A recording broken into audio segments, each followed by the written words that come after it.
পুলিশের বিরুদ্ধে জুলুমবাজির অভিযোগ তুলে রায়গঞ্জ থানার সামনে অবস্থান বিক্ষোভ করে বিজেপি। এই বিক্ষোভে নেতৃত্ব দিয়েছিলেন রায়গঞ্জের বিজেপি সাংসদ কার্তিক চন্দ্র পাল, শিলিগুড়ির বিজেপির বিধায়ক শঙ্কর ঘোষ সহ বিজেপির একাধিক জনপ্রতিনিধি। পুলিশকে কটাক্ষ করে চলে স্লোগান। পরিস্থিতি যাতে কোনোভাবে আয়ত্তের বাইরে না যায় তার যথাযথ ব্যবস্থা নেওয়া হয় পুলিশ প্রশাসনের তরফ থেকে। বিজেপি জনপ্রতিনিধিদের অভিযোগ, রায়গঞ্জ বিধানসভার উপনির্বাচন সামনে, আর তার ভয় পেয়ে পুলিশ কর্মীরা বিজেপি কর্মীদের তুলে নিয়ে আসছে এবং তাদের হুমকি ধমকি দিয়ে ভয় দেখাচ্ছে। বিজেপির অভিযোগ করে পুলিশ তৃণমূলের দল দাসে পরিণত হয়েছে। বেশ কিছুক্ষণ বিক্ষোভ চলার পর স্বাভাবিক হয় পরিস্থিতি। উপনির্বাচনে দাঁড়িয়েছে ফলে স্বাভাবিকভাবে পরাজয়ের আশঙ্কায় নিজের দলের উপরে ভরসা না রেখে পুলিশ প্রশাসনকে কাজে লাগিয়ে তৃণমূল কংগ্রেসের নেত্রী, রাজ্যের মুখ্যমন্ত্রী এই উপনির্বাচনে জেতবার চেষ্টা করছে।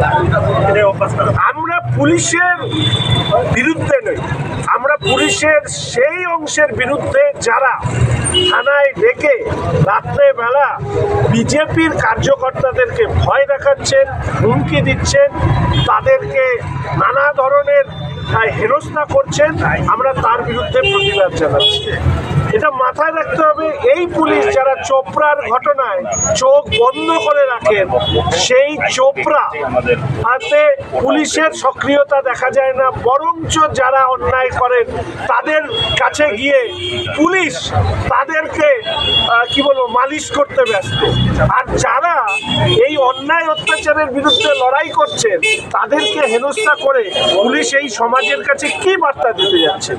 এই যে একাংশের পুলিশ যারা দীর্ঘদিন ধরে আমাদের রাজ্যে মুখ্যমন্ত্রীর ভাষায় লোভী আইসি আর লোভী ওসিরা, এরা হচ্ছে তৃণমূলের এখন ব্লক সভাপতি কি জেলা সভাপতি, জেলা সভাপতি মানে উপরের হবে, এসপি ওরা হবে, তো এরা মনে হয় ব্লক সভাপতি হয়েছে।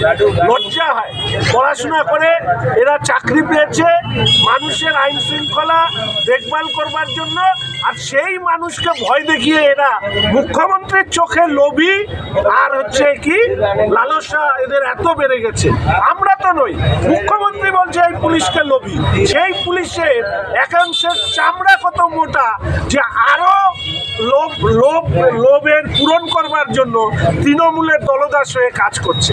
তার বিরুদ্ধে এই অবস্থান যদি বন্ধ না হয় তাহলে 8 তারিখে বিরোধী দলনেতা শুভেন্দু অধিকারী মহাশয়, আমাদের সভাপতি কেন্দ্রীয় মন্ত্রী সম্মানীয় সুকান্ত মজুমদার মহাশয়ের উপস্থিতিতে আমাদের মানুষ ঘোষের সমর্থনে যে পদযাত্রা হওয়ার কথা সেটাকে আমরা থানা ঘেরাওয়ের কর্মসূচিতে পরিণত করব।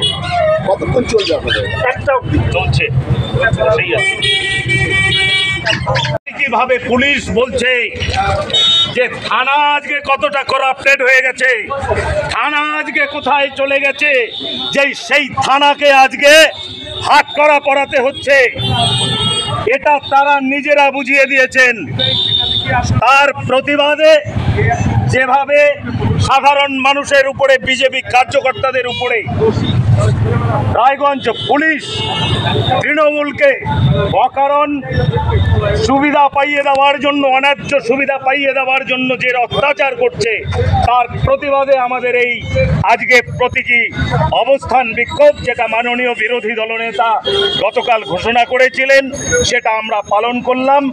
আমরা পুলিশের কাছে বার্তা রাখলাম, এটা আপনারা বন্ধ করুন, এবং আমরা আশা রাখছি পুলিশের সদিচ্ছার কাছে যদি তারা বন্ধ না করে, আগামী 8 তারিখ আমাদের মাননীয় রাজ্য সভাপতি ডক্টর সুকান্ত মজুমদার, কেন্দ্রীয় মন্ত্রী এবং বিরোধী দলনেতা শ্রী শুভেন্দু অধিকারীর নেতৃত্বে আমরা থানায় আসব।